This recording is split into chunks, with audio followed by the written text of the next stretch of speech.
রাধে রাধে বন্ধুরা, অমৃত কথা বাংলা চ্যানেলের নতুন পর্বে আপনাদের সকলকে স্বাগত জানাচ্ছি। জগন্নাথ দেবের অশেষ কৃপা পেতে অবশ্যই কমেন্ট বক্সে লিখুন জয় জগন্নাথ। এই পর্বের বিষয় হলো 2026 সালে 1433 বঙ্গাব্দে আষাঢ় মাসের পূর্ণিমা জগন্নাথ দেবের স্নান যাত্রা বা স্নান পূর্ণিমার পূর্ণাঙ্গ সময়সূচি। পূর্ণিমা তিথি কখন লাগবে, কখন ছাড়বে, পূর্ণিমা নিশি ও ব্রত কবে পালন করা হবে, পূর্ণিমা তিথিতে গঙ্গা স্নানের ও সত্যনারায়ণের ব্রত ও পুজোর পূর্ণাঙ্গ সময়সূচি সবটাই জানবো এই ভিডিওর মাধ্যমে। ভিডিওতে যাবার আগে অমৃত কথা বাংলা চ্যানেলটিকে অতি অবশ্যই সাবস্ক্রাইব করুন, লাইক করুন, কমেন্ট করুন, শেয়ার করুন, আধার্মিক নোটিফিকেশন ঘন্টাটি বাজিয়ে দেবেন।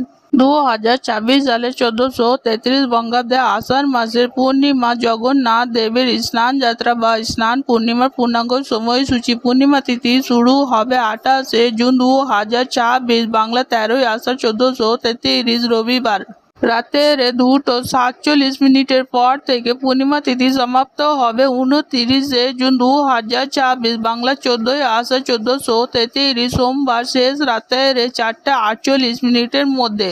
2026 সালে 1433 বঙ্গাব্দে আষাঢ় মাসের পূর্ণিমা জগন্নাথ দেবের স্নান যাত্রা ও স্নান পূর্ণিমার নিশি ও ব্রত একই দিনে পালিত হতে চলেছে।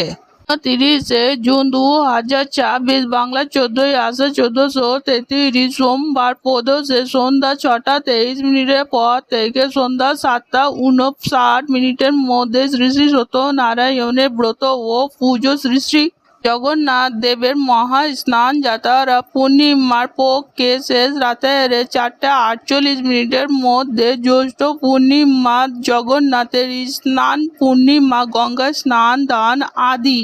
পূর্বাহ্নোদয়ে শ্রী শ্রী জগন্নাথ দেবের রথযাত্রা। শ্রী শ্রী জগন্নাথ দেবের মন্দিরে বিশেষ আড়ম্বরের সহিত পুজো উৎসব ও জনসমাগম শেষ রাতের 4:48 পর। গৌরচন্দ্র আষাঢ় কৃষ্ণ পক্ষ, হিন্দি আষাঢ় বৌদ্ধি আরম্ভ।